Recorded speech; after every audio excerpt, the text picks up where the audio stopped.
Okay, let's talk conclusions. This is kind of a recap of the lesson that we did in class, but also some ideas that I'm trying to clarify a little bit to help you really bring your paper to a satisfying ending. So remember, we write to express ourselves and to influence others. And so if that's worked, at the end of a piece of writing, you should be able to say something new. You should have expressed a new idea or come to a new perspective that you didn't have before. And the conclusion is your place to highlight that.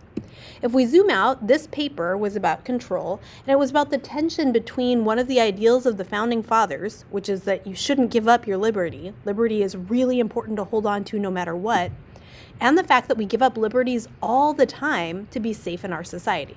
So we're asking you to think about where you stand in that. To what extent is control okay? To what extent is it problematic? So this was a unit about control. 3 big questions that you've been thinking about. How much control should we give the government in order to keep ourselves safe? And how much is too much? How much can the government actually control if it wants to? Can it control our actions, our beliefs, our thoughts, our emotions? And what are those tools that a government uses to maintain control? And at what point do those tools start to challenge democracy or our very humanity? You could address any of these questions and more in your conclusion. First, let's look at how a conclusion is put together. Okay, keep in mind the conclusion is, shocker, at the bottom of your paper. It's the end of your paper. After you've given a thesis statement, you've developed the body of your paper with 2 to 3 paragraphs using CECA, that's context, evidence, citation, and analysis. Each paragraph should prove at least part of your thesis statement or answer your central question in some way. And then the conclusion comes way down at the end, and these are the parts of that conclusion. First, you recap your thesis or your central question and get to the core of what this paper is all about. This is as much about reminding your readers about what you've already said as introducing something new. Similarly, it's a good idea to recall the evidence you've used. You've probably had a lot of big ideas and a diversity of examples. Pulling that all together and being like, hey, remember we talked about all these things, will help your reader process your ideas. At some point, you've got to transition to the big idea and then zoom out. So what? Who cares? Why does any of this information matter? And that's where your paper closes. Here's the power of a conclusion. You can think about it as kind of putting together all the different puzzle pieces of your paper. It lets you reinforce and clarify your thesis. You introduced it at the beginning, but coming back to it at the end will help your reader hear it in a different way. It lets you highlight connections among your evidence and examples. As you got into the details of each CECA, we're very focused on each individual example. But in your conclusion, you get to zoom out and really focus on how they fit together to make something bigger.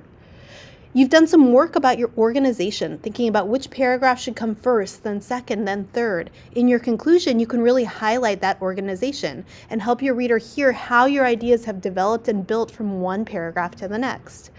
And last, you can leave your reader with something interesting to keep thinking about. We talked in my class about how it's kind of like a party bag.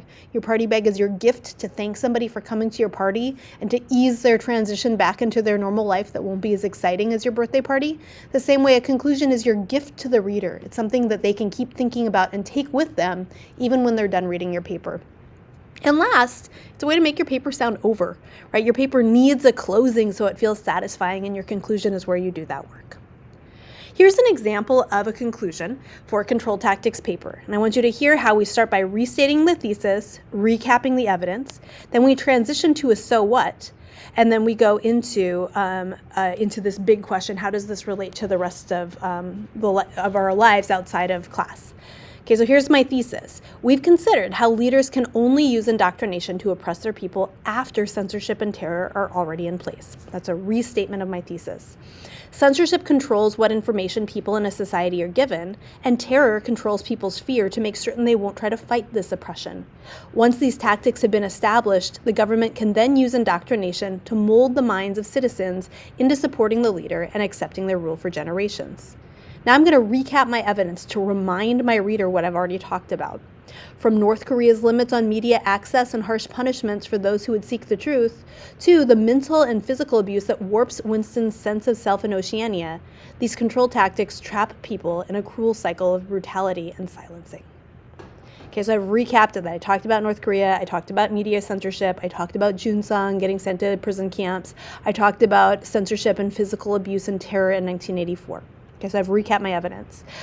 The core tension. Ultimately, this raises the question of how this impacts those who live in places that are not totalitarian regimes. And then so what? I'm going to answer that question.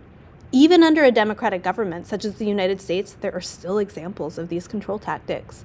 Politicians and large corporations will still use censorship to hide information from the public that could damage their reputations.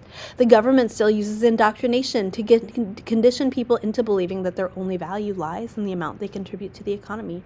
These fear tactics are still present in our lives, and they still threaten our democracy. They manipulate the beliefs of voters and allow citizens to be swayed by corrupt officials. By convincing ourselves that these tactics are only relevant in certain situations, we are blinding ourselves to the reality of our own lives. Okay, something like that. Okay, so the first parts are pretty straightforward.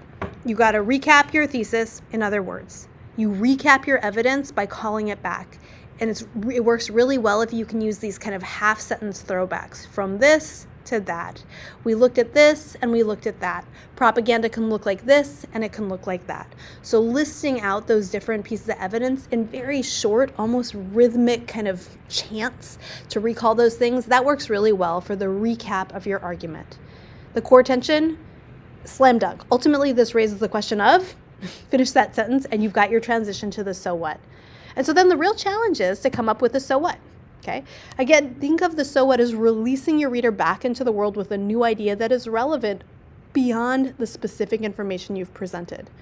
No two writers are exactly the same. Every writer wants something a little different in a conclusion. They're going to ask different so what questions. None of them are more right or wrong than others. It's just about what's relevant to you. So what? Are you most interested in how this impacts your community? So what this information about control tactics implies for citizens of our country or for other countries? Or are you interested in what's the solution?